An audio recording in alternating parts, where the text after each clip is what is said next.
Bismillahirrahmanirrahim. Masuk kepada pembahasan tasrif furu'.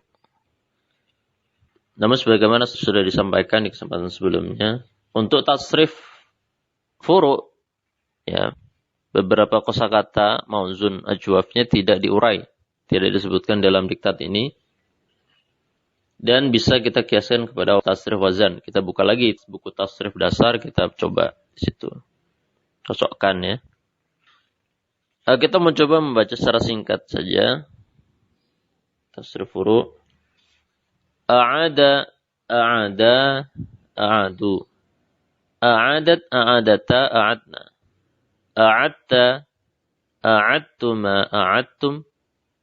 A'adti, a'adtuma, a'adtunna. A'adtu, a'adna. Yu'idu, yu'idani, yu'iduna. Tu'idu, tu'idani, yu'idna. Tu'idu, tu'idani, tu'iduna, tu'idina, tu'idani, tu'idina, u'idu, u'idu. A'id, a'ida, a'idu, itu fil amr, ya. A'idi, a'ida, a'idna. Dan seterusnya untuk daripada tasrif masing-masing sighah daripada turunan kata ada ke bentuk yang beragam berdasarkan dhamir ataupun ragam isim yang ada. Ya. Mu'idun, mu'idani, mu'iduna, mu'idatun, mu'idatani, mu'idatun, dan seterusnya. Ya, di situ ketika kita mentasrif ini sebagaimana sudah sering kita ulang, sering kita ingatkan, ketika kita mentasrif kosakata ini tidak hanya kita lancar dalam tasrifnya saja, artinya kita bisa mentasrif menyebutkan perubahan masing-masing kata, masing-masing sighah kepada bentuknya yang beragam. Tetapi kita juga harus bisa memahami makna setiap kata yang ada pada hasil tasrif itu. Misalkan kita memahami kata a'idi, atau misalkan la tu'idu. Nah, itu maknanya seperti apa? Ya. Di situ kita harus paham arti katanya, kemudian bagaimana dhamir yang ada yang terkandung dalam kosakata tersebut. Kemudian ini sighahnya apa? Nah, di situ kita gabungkan. Misalkan mu'idun, mu'idani. Nah, ini artinya apa? Kemudian ini sighahnya apa? Nah, bentuk isimnya itu seperti apa? Apakah mutsanna, apakah jama', ataukah mufrad? Maka artinya bisa kita sebutkan. Kemudian ada juga ifta'ala. Nah, kita lanjut ke ifta'ala dengan contoh ikhtara. Ya, jadi seperti itu, ya. Dalam mentasrif kita juga harus faham makna setiap kosakata yang dihasilkan. Kalaupun kita tidak bisa menerjemahkan secara terjemah bebas, misalkan terjemah yang memang mudah difahami, kita seenggaknya kita paham ini kosakata ini fungsinya bagaimana, pemakaiannya bagaimana. Ya, misalkan kata nu'idu seperti apa maknanya. Ya. Karena memang ada orang-orang yang mungkin kesulitan, ya. Jadi secara diksi terjemah pemilihan kata yang hendak dipakai dalam pengalihan bahasa itu kurang. Ada orang-orang yang seperti itu. Ya seperti saya sendiri kadang banyak kosakata yang artinya miskin kosakata untuk menerjemah. Jadi kadang tidak sesuai yang diinginkan oleh pembaca, pendengar. Sebagaimana itu bisa dibaca di soal-soal, ya. Kadang di situ kurangnya saya di situ. Tetapi setidaknya kita faham ini kosakata ini fungsinya bagaimana pemakaiannya. Ya. Kemudian ikhtara, ikhtaru, ikhtarat, ikhtarata, ikhtarna, ikhtarta, ikhtartum, ikhtartum, dan seterusnya. Yakhtaru, yakhtarani, yakhtaruna, takhtaru, takhtarani, dan seterusnya. Kemudian ikhtar, ikhtara, ikhtaru. Kemudian majhulnya ukhtira. Afwan, ya. Sepertinya di kesempatan sebelumnya ketika membahas tasrif usul saya mengatakan ukhtuyira, ya. Ya, ukhtuyira itu asalnya, kemudian untuk memudahkan pengucapan maka dikatakan ukhtira. Jadi ukhtira itu asalnya ukhtuyira. Sebagaimana ikhtara yang maklum bentuk aktifnya asalnya ikhtayara. Jadi ikhtayara berubah kepada ikhtara. Ukhtuyira berubah kepada ukhtira. Ukhtira, ukhtira, ukhtiru, ukhtirat, dan seterusnya. Yukhtaru, yukhtaran, yukhtaruna, tukhtaru, dan seterusnya. Kemudian ismul fa'il dan ismul maf'ul sama persis, yaitu mukhtarun, mukhtarani, ya, tidak ada perbedaan. Ya.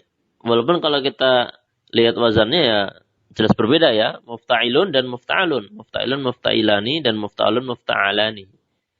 Tapi karena proses i'lal, maka keduanya hasilnya sama, baik ismul fa'il maupun ismul maf'ul.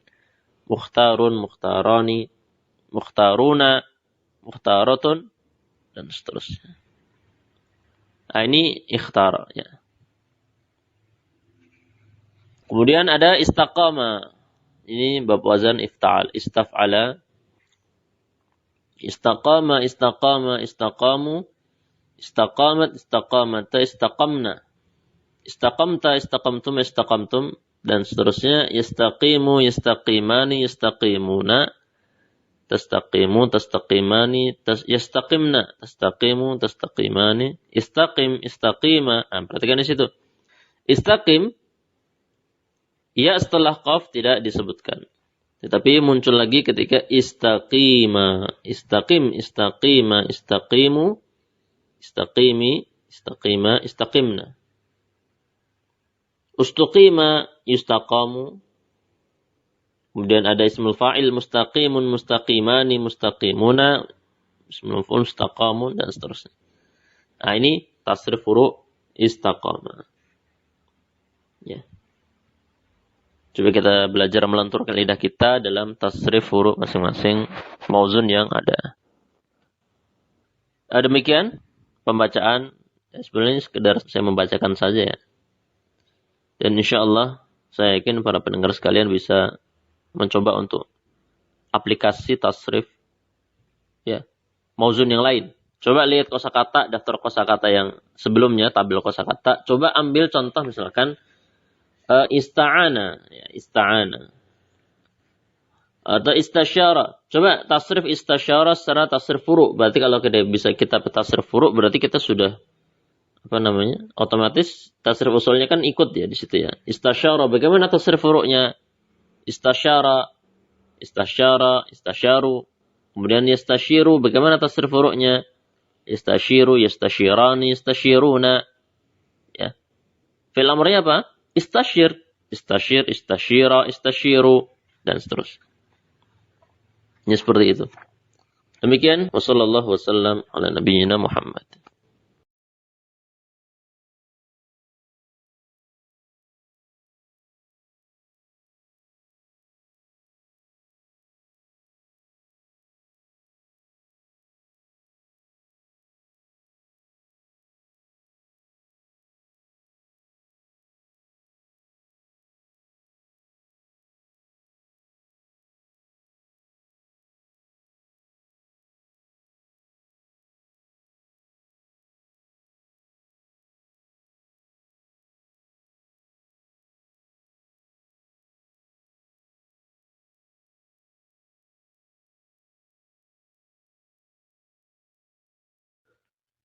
Bismillahirrahmanirrahim. Melengkapi pembahasan bab keempat al-ajwaf.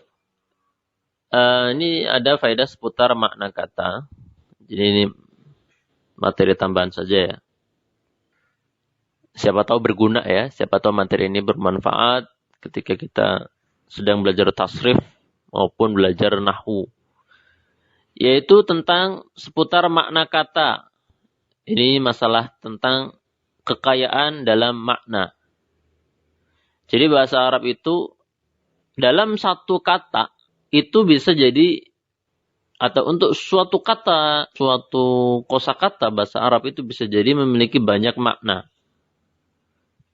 Ini bisa dilihat kepada konteks jumlah yang ada, atau kita melihat kepada kata bantu yang digunakan untuk kata tersebut.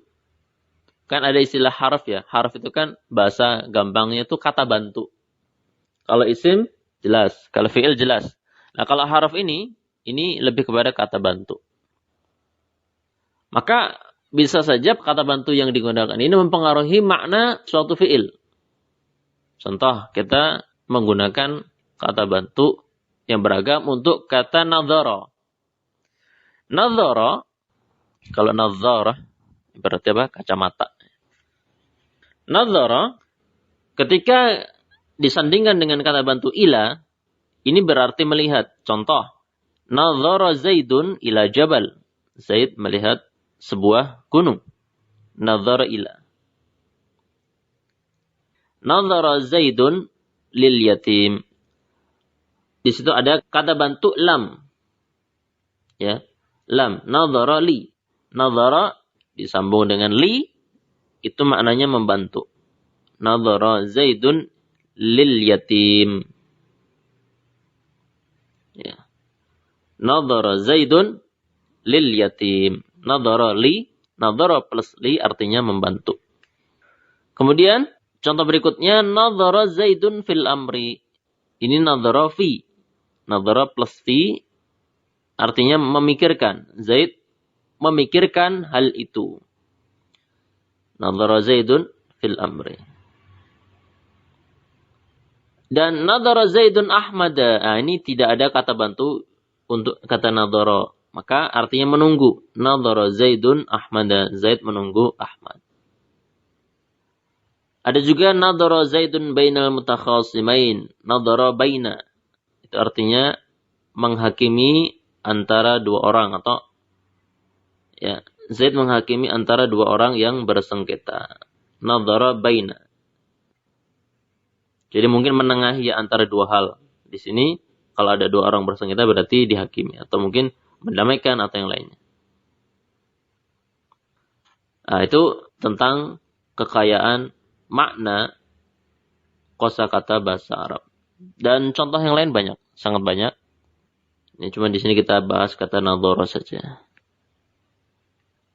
Misalkan ada kata raghiba. Raghiba kalau datang setelahnya kata fi, itu artinya mencintai atau menyukai. Raghiba fil amri. Ya, dia suka urusan itu. Tapi kalau raghiba'an, ya, itu artinya membenci. Jadi malah berkebalikannya, malah berlawanan. Padahal sama-sama raghiba, ya kan?